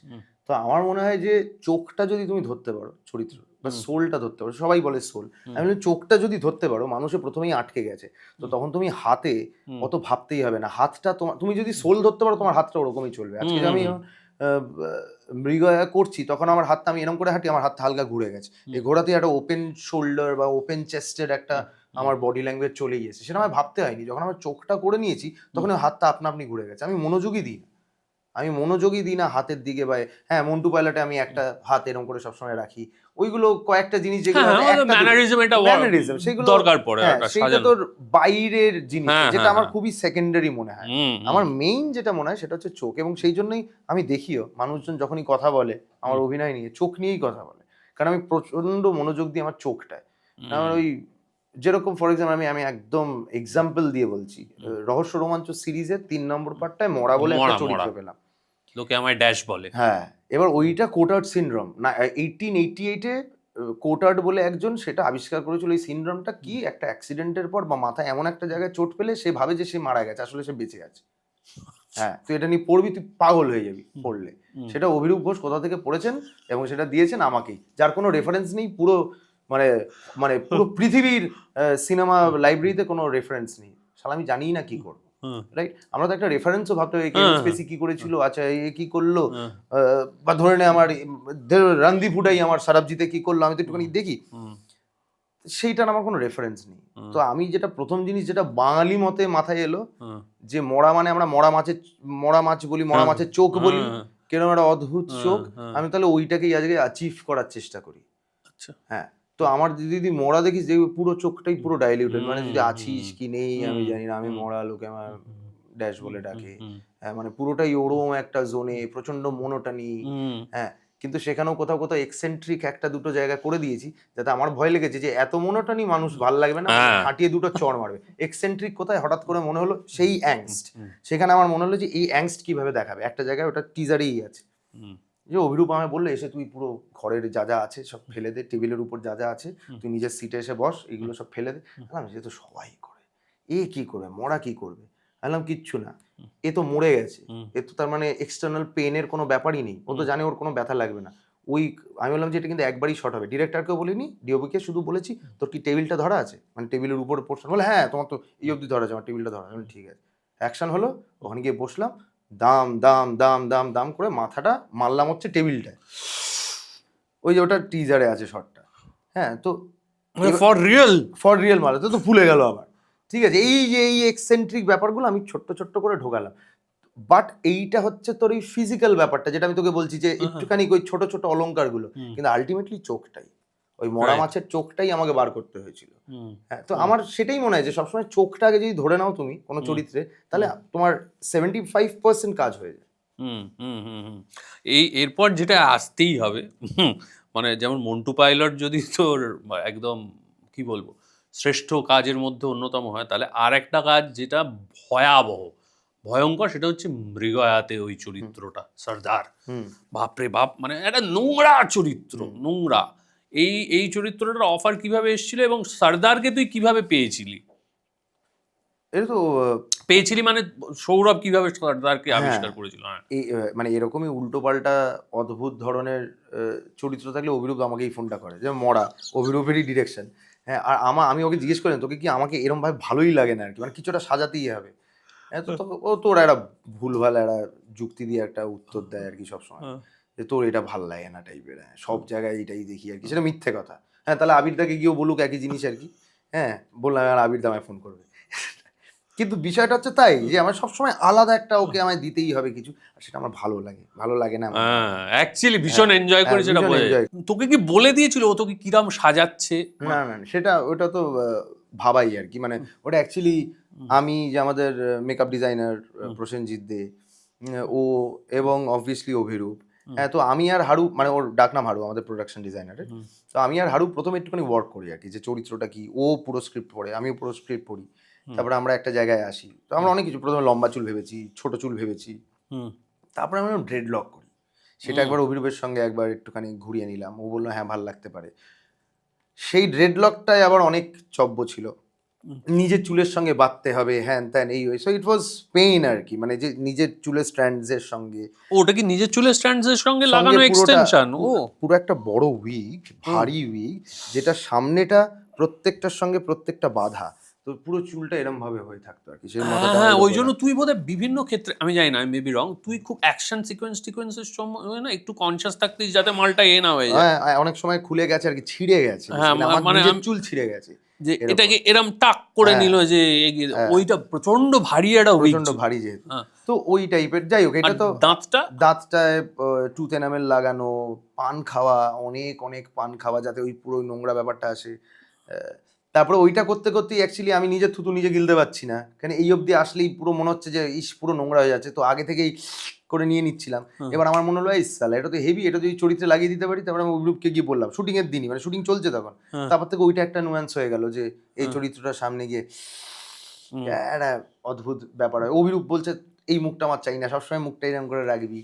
হ্যাঁ, তো এই অনেক বিতিকিচ্ছিরি হাজার জিনিস একসঙ্গে চলতে চলতে আলটিমেটলি বিষয়টা মানে ওটা ওটা কি তোরা ইন্টেনশনালি সারাক্ষণ তোর মুখের মধ্যে একটা অদ্ভুত নোংরামি ওটা ইচ্ছে ঘিনঘিনে করে ব্যাপারটা রেখেছি। ইন্টেনশনালি রাখা যাতে ওই রকম একটা মনে হয় মানে। হ্যাঁ। এবং সত্যি সত্যি তোর উল্টো দিকে 5 জন হিরো বোধ হয় না? চারজন, ঋত্বিক দা, বিক্রম, অনির্বাণ দা, আর ওইদিকে সানি। সানি, 4 জন, 4টে হিরোর উল্টো দিকে, তার মানে তোকে ইট হয়েও has to be larger than life, সেটাও প্রথমে আমাকে বলা ছিল, সেটাও একটা টেনশন, মানে শুধু ঋত্বিকদার আগেনস্টে গেলেই তো মানে হ্যাঁ সেইখানে মানে অনির্বাণ দা, এদিকে বিক্রম, ওইদিকে সানি, এই চারজন মিলে আমায় ধরতে এসছে, তো it has to be something big আর কি। তো সেই জন্য ও ঠিকই ছিল। আমি প্রথমে মানে ওর কথা খুব একটা মানছিলাম না যে মুখটা সবসময় ওরকম করে রাখতে, কেন একটুখানি আরোপিত মনে হতে পারতো, because I was not convinced. হ্যাঁ, কিন্তু তারপর দেখলাম যে না, প্রচন্ড ভালো লাগছে, আমি মনিটর অসাধারণ লাগছে অ্যাকচুয়ালি। তখন ভাবলাম যে না থাক তাহলে এটাই।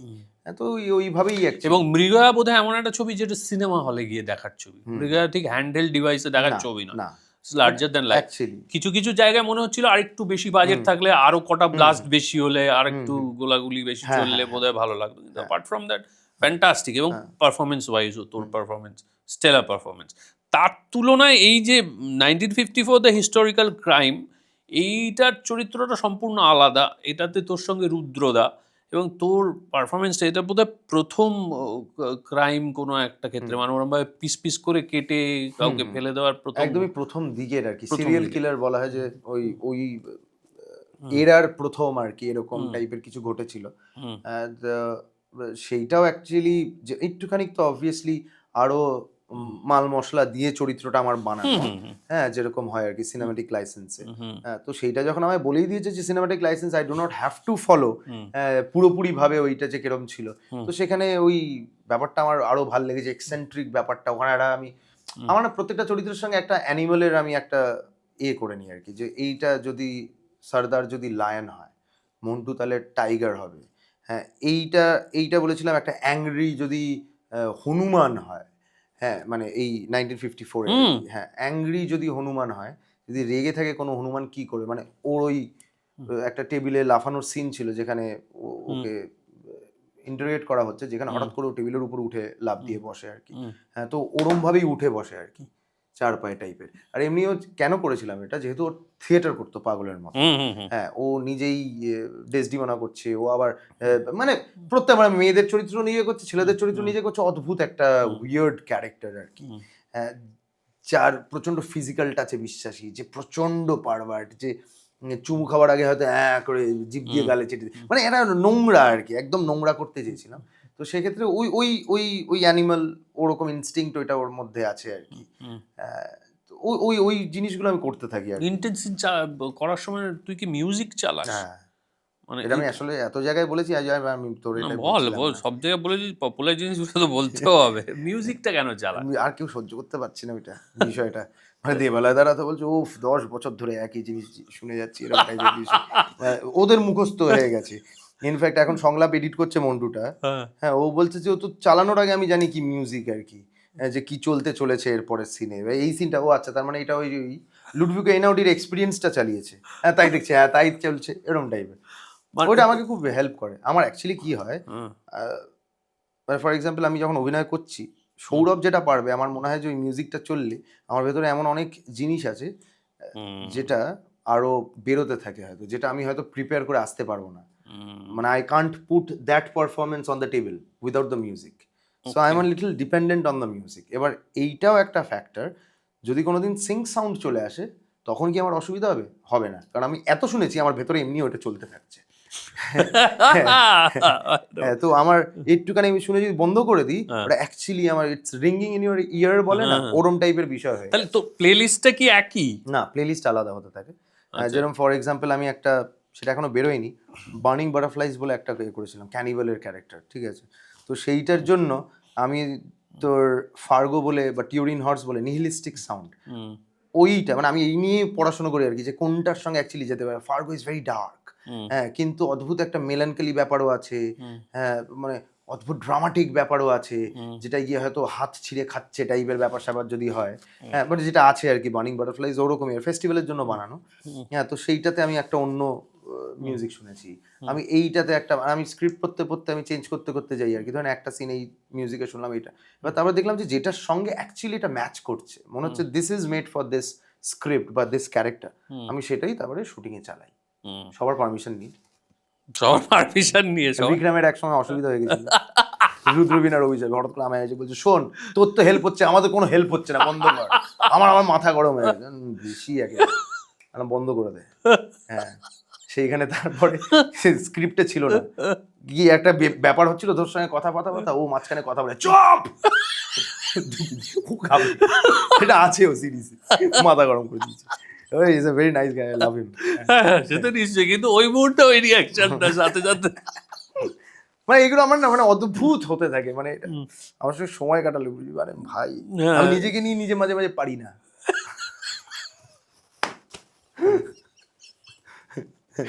খুব ভালো। হিন্দি ছবিতে কিভাবে কাজ পেতে হয়? তুই একমাত্র আমার চেনা জানার মধ্যে লোকজন যে হিন্দি ছবিতে কাজ করেছে। ওটা বউয়ের জন্য পেয়েছি, মানে বেসিক্যালি অডিশন দিয়েই পেয়েছি। মানে অডিশনটা যে এই যে বলে না বিভিন্ন জায়গা থেকে বিভিন্ন সময় বলে একটা অডিশন করে পাঠিয়ে দেবেন, এই করে কি সত্যি পার্ট পায়? হয় সত্যি? কারণ বম্বে পুরো অডিশনে চলে আর কি, mostly not the primary characters but the secondary characters for sure. মানে ওখানে কাস্টিং এজেন্সিস গুলোই তো এত নাম করে গেছে, যেরকম অভিষেকের যেটা কাস্টিং বে বল বা অ্যান্টি কাস্টিং, আরো অনেক ওখানে কাস্টিং এজেন্সিজ আছে, যেটা অ্যাকচুয়ালি আর প্রত্যেকটা ক্রেডিট লিস্টে দেখা যায় আর কি, এটা শ্রুতি মহাজন, হ্যাঁ, মুকেশ ছাবরা তো আছেই। হ্যাঁ, তো সেক্ষেত্রে বড় বড় কাস্টিং এজেন্সিজ আছে, যেখানে অ্যাকচুয়ালি কোভিডের পর থেকে সেলফ টেস্টও শুরু হয়েছে, এমন নয় যে তোমাকে বম্বেতে গিয়ে বসে থাকতে হবে, হ্যাঁ, যে তোমার কাছে আসবে তুমি অডিশন দিয়ে পাঠিয়ে দেবে। তো সেরমভাবেই আমার হিন্দি কাজ যেগুলো, একটাই আমি করেছি এই হালে, যেটা গোপাল পাঠাটা, সেটা আমার অডিশন দিয়েই করে পাঠাই। অডিশন দিয়ে আমি 3 ধরনের অডিশন দিয়েছিলাম, সেদিনকে আমার খুব একটা অফ ডে টাইপের পেয়েছি, আমি পাঠাচ্ছিলাম। হ্যাঁ, তারপর আমি বলছি ঠিক আছে করে দেখি, আমি তো নাই হবে অডিশন করে, যেরকম তোর প্রশ্ন ছিল ওরকমই আমারও ছিল, পায় হবে নাকি, এত লক্ষ লোক গিয়ে বম্বেতে পড়ে যায়, এত অডিশন হয়তো খুলেও দেখবে না। তাহলে যে না, সময় আছে যখন একটুখানি হিন্দিটাও একটুখানি বলে নিই, স্ক্রিপ্টটাও ভালো, একটা মনোলগ ছিল, তাহলে একটুখানি করি। সেই থিয়েটারের সময়ের কথা মনে পড়ে যায়, কারণ থিয়েটারেই আমরা বেসিক্যালি মনোলগ গুলো বলি বা পাই। হ্যাঁ, তো সেটা 3 রকম ভাবে করে পাঠিয়েছিলাম, এবং সঙ্গে সঙ্গে দেখলাম সিলেক্টেড হয়ে গেল, মানে সেই রাত্রিবেলায় আমায় ফোন করে বললো যে ইউ আর সিলেক্টেড। তো এরকম তো অডিশন থেকে হয় অ্যাকচুয়ালি, যদি if you are good audition থেকে হয়। আমার মনে হয় যে অডিশনে অ্যাকচুয়ালি ওরা যেটা দেখতে চায় সেটা হচ্ছে ইউর এক্সপার্টিজ। আমার মনে হয় যারা ভালো অভিনয় করে, তুইও বুঝতে পারবি যে 3-4 লাইন বললেই বোঝা যাবে যে একে দিয়ে হবে। এই যে এই ছবিটার জন্য তুই কতদিন শুটিং করেছিলি এবং কার কার সঙ্গে শুটিং করেছিলি? গোপাল পাঠা আই অ্যাক্টেড ফর 3 days। 3 দিন? 3 দিন এত বড় ছবিতে, এই যে মারামারি বোম ফাটছে, 3 দিনও শুট করো? অ্যাক্টেড ফর, মানে আমি আমার 5 দিন নেওয়া ছিল, আমার 3 দিন শুটিং হয়েছে। যখন 3 দিন হয়েছে, যখন ফিরে এসেছি, আমার নিজেরই মনে হচ্ছে যে বাবা এত কম পাঠ করলাম, এবার মানুষজন যদি দেখে তারপরে ভাবে যে ইস, আমি তার মানে কি একদম নেই, আবার যদি কেটে বাদও দেয় সেটাও তো একটা অপশন থাকে। এই না, কিন্তু ওখানে যে ভালো হয়েছিল, তখন ডিরেক্টর অনুপম খের ওখানে ছিলেন, উনিও বললেন খুব ভালো পাঠ করেছো, ওখানেই বলেছিলেন। হ্যাঁ, তো ওখানে ওই ব্যাপারটা আমি দেখতে পেয়েছিলাম, কিন্তু তাহলে 3 দিনের পাঠ আমার খুব কষ্ট হয়েছিল, কিন্তু ফিরে এসে দেখলাম তারপরে যা হলো ওটা নিয়েই তো হলো পুরো বিষয়টা। অনুপম খেরের সঙ্গে স্ক্রিন শেয়ার করার বা শর্ট দেওয়ার কি অভিজ্ঞতা? হ্যাঁ, ব্রিলিয়েন্ট। এই একটা অদ্ভুত ব্যাপার, Anupam Kher is common for both me and Darshana, কারণ মেট্রো ইন্দিনোতেও বাবা হয়েছিল অনুপম খের। হ্যাঁ, তো আমার সঙ্গেও এখানে, আই টোল্ড হিম যে আপনি তো লাকি দেখছি আমাদের জন্য প্রচন্ড। Anupam Kher actually called me, after আচ্ছা। বেঙ্গল ফাইলস রিলিজ করে, এবং তারপরে উনি দেখেন হঠাৎ করে একটা সকালবেলা হঠাৎ করে ট্রু কলারে দেখছি AK কলিং, ঠিক আছে, AK, আমি সালা কি রে AK 47 শুনেছি, AKটা কি, ফোন ধরেছি, দোস্ত, গলা শুনি বুঝে গেছি অনুপম খের। তাহলে কি ইংলিশে যাবো না হিন্দিতে যাবো বুঝতে পারছি না, মানে অনুপম খের আমার ফোনে ফোন ঢুকেছে, আমার সেভ আছে নাম্বারের, মানে দিস ইজ মানে ভাবাই যায় না। তো তারপরে উনি বললেন যে আমি অডিয়েন্সের সঙ্গে বসে দেখেছি ছবিটা, তোমার পার্টটা খুব ভালো লেগেছে, এবং আমি I have seen the film, মানে ফিল্ম এখন তো জি5 এ চলে এসেছে, তো আমার পোর্শনটা খুবই ছোট, হ্যাঁ খুবই অল্প আছে, কিন্তু ভীষণ সিগনিফিকেন্ট, ইম্প্যাক্টফুল, ভীষণ প্রচন্ড সিগনিফিকেন্ট। ইম্প্যাক্টফুল। তো সেটা উনি বললেন যে এতটাই ইম্প্যাক্টফুল যে ছবি শেষে আমি তো তোমাকেই প্রথম কলটা করছি যে এতটা ভালো করেছো। তো এইগুলো পাওয়া আর কি। তো গান্ধীজির কাছে যখন গোপাল পাঁঠা সেই যাচ্ছে গোপাল পাঁঠা যায়, সেই scene টা। অস্ত্র হ্যাঁ, হ্যাঁ, হ্যাঁ। সারেন্ডার গান্ধী করতে ভবনে, হ্যাঁ। গান্ধী ভবনে, ওই রিয়াক্ট, ওই সিনটা কিরকম ওইটা অভিজ্ঞতা? অ্যাকচুয়ালি আমার প্রথম ডে অ্যাট শুট, আবার প্রথম দ্যাট শুট? ওইটাই প্রথম সিন আই শট, ঠিক আছে। আর অনুপম খের দেখছি গিয়ে শুয়ে আছে, প্রথমবার অনুপমকে দেখতে পাচ্ছি, ওই যে উনি শুয়ে থেকেই ডায়লগ বলবেন, তো উনি দেখছি শুয়ে আছে, আমার তো মানে তুতলে তাতলে একাকার করেছি, ঠিক আছে, তার উপর হিন্দি, ঠিক আছে, তো তুই এরকম করছি আর কি, আর যত পাচ্ছি আস্তে ডায়লগ বলছি আর কি, আর অনেক কমোশন, অনেক লোকজন আছে, তো আমি আসতে মানে পিচ নামিয়ে নিচে নামিয়ে যাতে উনি শুনতেই না পান আর কি, উনিও তো গান্ধীর মতো করে উনি শয্যাশায়ী গান্ধী, অনশন করছেন, অনশন করছেন আর কি, হ্যাঁ অনশন করছেন, সেই জন্যই আর কি শুয়ে আছেন, এবং উনিও আস্তে আস্তে বলছেন, উনিও আস্তে বলছেন, আমি তত আস্তে বলছি, উনি আরো আস্তে বলছেন, আমি ততোধিক আস্তে বলছি, একটা সময় বলছি যে তুই জোর সে বলো, হ্যাঁ হ্যাঁ, কিন্তু তুতলে তাতলে পুরো শেষ, আমি টেনশনে পড়ে গেছি। তখন আবার কি একটা হয়েছে ওদের প্রবলেম, আরে ক্যা হুয়া বিবেক অগ্নিহোত্রী ওকে নিয়ে কোথায় গেল, ওই ডিরেক্টর স্পিডে 5 মিনিট লাগেগা, আমি আবার গিয়ে ভেতরে বসলাম, ভেতরে গিয়ে একটা জায়গায় গিয়ে বসে আমি ভাবছি, আচ্ছা তুই এখানে কি এইটা তুতলাতে এসছিস, হাজার হাজার মাইল পেরিয়ে কি করবি, যেটা পারিস সেটা করে দে ভাই,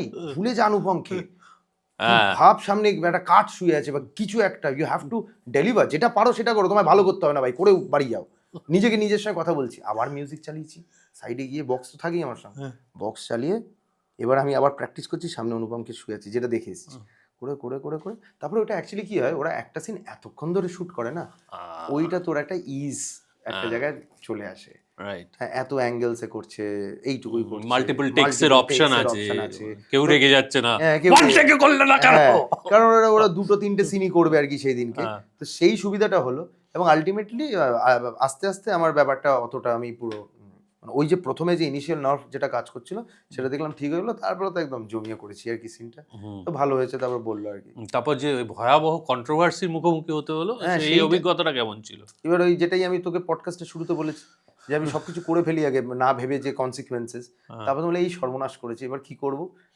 তোর কি আদৌ ছবিটা করতে যাওয়ার আগে গোপাল পাঁঠা সম্পর্কে কোনো ধারণা ছিল? গোপাল পাঁঠা সম্বন্ধে সত্যি বলবো, মানে আমি অতটা ওয়াকিবল ছিলাম না, হ্যাঁ, কিন্তু যখন গোপাল পাঠার চরিত্র আমার কাছে এসেছিল তখন আমি দেখেছি, গুগল যেটা বলেছে সেটাই আমি দেখেছি, তাকে কিরকম দেখতে দেখেছি, সেই জন্য আমি অডিশনটাও তোর ব্যাক ব্রাশ করে দিয়েছিলাম, যে তার ছবিটা কিরকম আর কি, আমার তখন অত বড় চুল ছিল না যে আমি ঝুটি করতে পারবো, তো আমি ব্যাক কম করে এটা করেছিলাম, অডিশনটা করেছিলাম, কিন্তু তারপর যখন কন্ট্রোভার্সি হলো, যে পুরো বিষয়টা হলো, তখন আমি বুঝতে পারলাম যে কি কারণে হচ্ছে, কেন হচ্ছে, এই ওই, তো না আমি এখনো আমার মনে হয় যে I could not enjoy, you know একটা বম্বেতে একটা ছবি করলাম, বুঝতে পেরেছি, সেই ওই ফেম গ্লোরি, ওই আনন্দটা, ফেম গ্লোরি না, ওই আনন্দটাই, হ্যাঁ যে আমি আজকে একটা জায়গায় পৌঁছলাম ভাই, একটা হিন্দি ছবিতে একটা সিগনিফিকেন্স চলে না, সেইটা আমি ঠিক করতে পারলাম না, because of the controversies, because of অনেক দায়িত্ব, রেসপন্সিবিলিটি, হ্যান ত্যান, এই ওই, কি বাংলার খারাপ হচ্ছে না ওর খারাপ হচ্ছে, এই হচ্ছে লেটস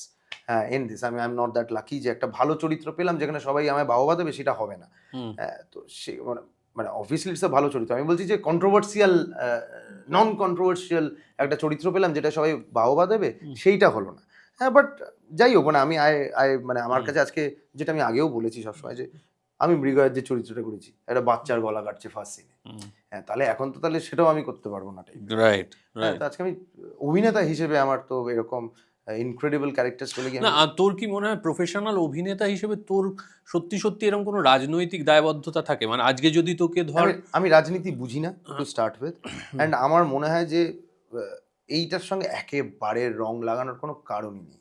আজকে আমি যদি যে চরিত্রগুলো এক্সিস্ট করেছে সেইগুলো তো ফুটিয়ে তোলার জন্য অভিনেতাই আছে, কোনো না কোনো অভিনেতা সেটা করবেই, করতে হবে, হ্যাঁ, তো সেক্ষেত্রে আজকে হিটলারের ভূমিকায় যে অভিনয় করছে সে কি হিটলার করার জন্য তাকে সত্যি সত্যি এইটা দিস ইজ মাই পয়েন্ট। আমার মনে হয় যে এইটা অতটা মানে মিক্স করে দেওয়াটাই আমার মনে হয় না ঠিক আর কি। তো সেক্ষেত্রে তো আমি তাহলে তো ভিলেন করাই যাবে না আর কি, যে সারা জীবন ভদ্র পাটপাট করে চুল চাঁচড়ে পাট করে যেতে হবে। মানে ভিলেন করা যাবে না, বা এমন কোনো ক্যারেক্টার, কন্ট্রোভার্সিয়াল ক্যারেক্টার করা যাবে না। মানে আমি কোনোদিন তাহলে মানে অন্য কোনো চরিত্র যেটা কন্ট্রোভার্সিয়াল, আমি বলছি ভালো খারাপের ঊর্ধ্বে গিয়ে, হ্যাঁ, তাহলে সেরকম চরিত্র করা যাবে না। কারণ কন্ট্রোভার্সিয়াল মানেই হচ্ছে তার একটা দিক ভালো বলবে, একটা দিক খারাপ বলবে। হ্যাঁ, সেরকম চরিত্র তাহলে করা যাবে না। বাট সেইটা আমার মনে হয় না আমি পারবো। তোকে ভালো চরিত্র এলে তুই করবি। হ্যাঁ, ভালো চরিত্র যেখানে করার থাকবে সেটা আমি করবোই আর কি। মানে লোক কি বলবে তাতে খুব একটা তোর কিছু যায় আসে না। না, কারণ আমি সত্যি কথা বলতে সেইটা যদি একেবারেই মানে ভুলভাল এজেন্ডা ড্রিভেন, মানে সেটা ওই বানানোই হচ্ছে ওই কারণে, সেটা আমি যদি জেনে যাই তাহলে করবো না। আর যদি সেইটা না হয় তাহলে ওয়াই নট। আমার জেনে গেলে করবি না। আর না, জেনে গেলে অবভিয়াসলি আজকে যদি একটা এজেন্ডা ড্রিভেন পুরোপুরি ছবি হয়, সত্যি কথা, হ্যাঁ, যে আমি একটা ছবি বানাচ্ছি, আচ্ছা এইটার জন্য আমি এইটাই পুট করছি, আমি এইটাই দেখাবো, সেটা যদি আমি করবো না। আচ্ছা, তুমি যদি সত্যি ঘটনাটা দেখাতে পারো, বা যে কন্ট্রোভার্সিয়াল ক্যারেক্টারটা তুমি দেখাচ্ছ, যদি সত্যি দেখাচ্ছ, তাহলে আমি I am there, as simple as that. এবং এটা করার পর আমি বুঝেওছি, সেটা আমি আর বিস্তারিত এতে যাচ্ছি না। সেটা দেখার পর, ছবিটা দেখার পর আমি অনেক কিছু বুঝেছি, যেটা আমার অনেক সময় মনে হয়েছে ঠিক নয়, আবার অনেক সময় মনে হচ্ছে এটা তো ঠিক, কিন্তু এইটা ঠিক নয়, কিন্তু এইটা কেন দেখালো, যেটাই আমার নিজের মনে হয়। I am not getting deep into ইট। একটা জিনিস বল, আমার আজকের যুগে তো প্রোপাগান্ডা ছবি একটা জনার, মানে প্রোপাগান্ডা ছবি হবে, মানে কেউ তুই না করলে অন্য কেউ অভিনয় অন্য করবে। কেউ করুক, কারণ আমি এই প্রোপাগান্ডা মানেই হচ্ছে তোমার আর্টের থেকে বেরিয়ে গিয়ে অন্যদিকে ঢুকে গেছে অলরেডি। তো আমি কেন ওখানে তো আর্টের ওখানে সেলিব্রেশন হচ্ছে না, ওখানে প্রোপাগান্ডা সেলিব্রেশন হচ্ছে। তো why will I be there? আজকে তুমি আর্টের সেলিব্রেশন করো, তাহলে আমি আছি। আজকে ধরে নেন না, the boy in the stripe pyjamas, যে ছবিটা, হ্যাঁ, ইনক্রেডিবল ছবি, কিন্তু সেখানে তো পুরোটাই আমার, সে গ্যাস চেম্বার থেকে শুরু করেছে, এভরিথিং ইজ দ্যাট কন্ট্রোভার্সিয়াল। সেই গ্যাস চেম্বারের যিনি ঢোকাচ্ছেন সেই চরিত্র একজন অভিনেতাই অভিনয় করছে। সে হয়তো চোখ থেকে ওই অভিনয় করার পর হাউ হাউ করে কাঁদছে যে এটা আমায় করতে হচ্ছে, but I am loving the character বলো, বা আই এম আর্নিং মানি, সেই কারণে সে করছে। দ্যাট ইজ মানে সেটা একেবারেই মানে the boy in the stripe pyjamas বল, বা খালেদ হোসেনির দ্য কাইট রানার, ইনক্রেডিবল সব ছবি আর কি, যে বইটাও ভালো, ছবিও ভালো। তো ওরম চরিত্র পেলে আমি করবো না? ওরম চরিত্র পেলে করবো যেটা প্রোপাগান্ডাটাকে সেলিব্রেট করা হচ্ছে, যেখানে আর্টটাকে সেলিব্রেট করা হচ্ছে, বা ইতিহাস বলা হচ্ছে। আচ্ছা, তোর কি কোনো রাজনৈতিক মতাদর্শ আমার আছে? কিচ্ছু নেই, আমার কোনো রাজনৈতিক মতাদর্শ মানে কোনো আলোচনাতেই আমি থাকতে চাই না। এবং আমার মনে হয় যে এটা অদ্ভুত একটা কারণ, আমি বলছি অ্যাজ সিম্পল অ্যাজ দ্যাট। আজকে এই রাজনৈতিক পার্টি, এই রাজনৈতিক পার্টি, ঠিক আছে, আজকে এখানে, কালকে ওখানে, ও ওখানে, কালকে এখানে, আমি তাই দেখছি চারিদিকে, তাই দেখছি। আমি তাহলে আমি কি করে বিশ্বাস করবো কাউকে? আজকে আমি তোমায় বিশ্বাস করি, তুমি ওই পার্টিটাকে, তুমি ওই পার্টির মানুষ, তোমার এইটা হচ্ছে, তুমি এইটাই ভেবে চলছো, এইটাই তোমার আইডিওলজি, ঠিক আছে। তুমি কালকে ঠিক উল্টো আইডিওলজিতে তুমি দাঁড়িয়ে আছো। তবে এটা অদ্ভুত একটা ডাইলিউটেড জায়গায় আমরা বাস করছি, আই ফিল, মানে ভেরি ডাইলিউটেড। মানে সেখানে আমি থাকতেই চাই না। আমার কোনো ওই নিয়ে কোনো মাথা ব্যথাই নেই। I am out of everything. আমার প্রচণ্ড ভালো লাগছে আমি এই যে ক্রিয়েটিভ ফর্ম বা যা করছি, আমি নিজের মতো করে একটা চরিত্র বানাচ্ছি, এটা প্রচণ্ড একটা মানে কি বলবো, স্বচ্ছ একটা জায়গায় মানে আমি আছি, মানে অ্যাজ আ হিউম্যান বিইং বল, অ্যাজ আ মানে অ্যাজ অ্যান আর্টিস্ট, হ্যাঁ, অ্যাজ আ পারফর্মার, আমি খুবই একদম, I know, I am clear যে I am into this, I will be into this, as simple as. তা বাজারে যে খবর বেরোচ্ছে যে সৌরভ দাস ভোটে দাঁড়াচ্ছে, কবে? সে 2021-এ বেরিয়েছিল। না না, 21-এ কি? তুই তো তৃণমূল জয়েন করেছিলি কত সাল? 2021-এ। 21-এ না হ্যাঁ, 25-এ? 21। তারপর আমি 21-এর পরে আমি বুঝে গেছি তারপর আমার তো জন্য নয়, আমার দ্বারা হবে না। নিজের পরিবার সামলাতে পারছি না, মা 3বার কমপ্লেন করছে, বউ 4বার কমপ্লেন করছে। বাইরের পরিবার আমি দেখতে গেলে তো প্রথমে মার খায়, বাড়িতে মার খাবো, তারপরে বাইরের লোক মারতে শুরু করলে থামবে না। কি দরকার সুস্থ শরীরকে অসুস্থ করার? মানে এটাও রিউমার বেসিক্যালি। হ্যাঁ, ওকে, একেবারে শেষ জায়গায় এসে পৌঁছে গেছি। দুটো দাবি আছে। একটা হচ্ছে আমরা একসঙ্গে আউটডোরও গেছি, এবং এতেও যতদিন একসঙ্গে মেকআপ রুম শেয়ার করেছি, তার পরবর্তীকালেও বহু জায়গায় এই গানটা তুই খুব গাস। কোন গানটা? ওই তো ওইটাই, তেরে নাম সে জিলু তেরে নাম সে বাজাও, ওই গানটা একবার আমাদের এখানেও তোলা থাক আর কি। একটু শুনবো? ওইটা থেকে চেঞ্জ করে আমি আস্তে আস্তে একটা অন্য গানে ঢুকে গেছিলাম। তা দুটোই কর, ওটা দিয়ে শুরু কর, ওটা দিয়ে না ঢুকে ওইটা আমি তোর জীবন রে শিলাদার গলায় অসাধারণ লাগে, হ্যাঁ, আমি হ্যাঁ। জানি, কিন্তু শিলাদা আমায় বলেছে যে তুইও খুব একটা মানে আমার থেকে খারাপই, কিন্তু না, কিন্তু ভালো গাছ, জীবনেও শুনেছি আমি। হ্যাঁ। কোনটা শুনতে চাস বল? আমি ওই আগেরটাই শুনতে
तेरे नाम से मर जाऊं, तेरी जान के सदके मैं कुछ ऐसा कर जाऊं, तूने क्या कर डाला, मर गई मैं, मिट गई मैं, ओ हो जी हारी हो गई मैं, तेरी दीवानी दीवानी, तेरी दीवानी, हाय दीवानी, চড়াটা তোল। तेरी दीवानी, हाय दीवानी, तो छोटा ही भाला लाइन मुझे, तेरी दीवानी ओ दीवानी, हो हो हो हो हो हो हो। আমার আসলে এটা আমার নস্টালজিয়া, এটা এটা আমাদের আউটডোর, আমাদের ওই সময়টা, এটা খুব গান করতিস তুই, আরো বেটার গাইতিস, এখন আজই খারাপ করে গাইলি বেসিক্যালি। একটু তাড়াতাড়ি গাইলাম। হ্যাঁ, এবার হচ্ছে তোর মন্টু পাইলট 3 নম্বর কবে আসছে? এখনো পর্যন্ত tentative March 4th। March 4th shooting done? Shooting আমাদের শেষ, কমপ্লিট, এখন পোস্ট প্রোডাকশন চলছে। পোস্ট প্রোডাকশন চলছে, ওকে। আমি এটা দেখছিলাম, এটা যেটা একটা অ্যানাউন্সমেন্ট ভিডিও হয়েছে, এটা ভয়ঙ্কর। আহ, সবাইকে বলি মন্টু পাইলট অবশ্যই দেখবেন, বলার কিছু নেই, এমনিও দেখবেন, আমি কেন বলছি। ওইটার একটা পোর্শন একটু যদি বলিস মজা লাগবে, এটা দিয়ে শেষ করি। ওটা একটা রক্ত নিয়েই একটা সংলাপ আছে, সংলাপ বল বা ওটা কি আমি জানি না, ওটা that is like poetry to me, যেখানে বলছে মন্টু যে রক্ত দেখে ভয় পাচ্ছ, ভয় পাওয়ার কি আছে, এই শহরে তো এইটুকু লালি পড়ে আছে, বাকি সব পুড়ে গেছে ছেঁড়া আগুনে, নিদারুণ শোক, জেগে ওঠে দাঁত নোখ, বেঁচে ওঠে শ্মশানে। আর একটাও হালকা ছিল, সেটা মন্টু পাইলট নীলকুঠির রাজকুমার, ঈশ্বরের লাশ বিক্রি করে গলিতে গলিতে, তাকে চিনে নাও সে Montu pilot. Thank you so much, thank you Sourav সময় দেওয়ার জন্য। আর আপনাদের এই এপিসোড কেমন লেগেছে অবশ্যই একটু লিখে জানান, কষ্ট করে 2-4 লাইন লিখুন, তাহলে আমাদেরও একটু ভালো লাগে। লাইক করুন, কমেন্ট করুন, সাবস্ক্রাইব করুন এবং অবশ্যই মন্টু পাইলট দেখুন। Thank you so much.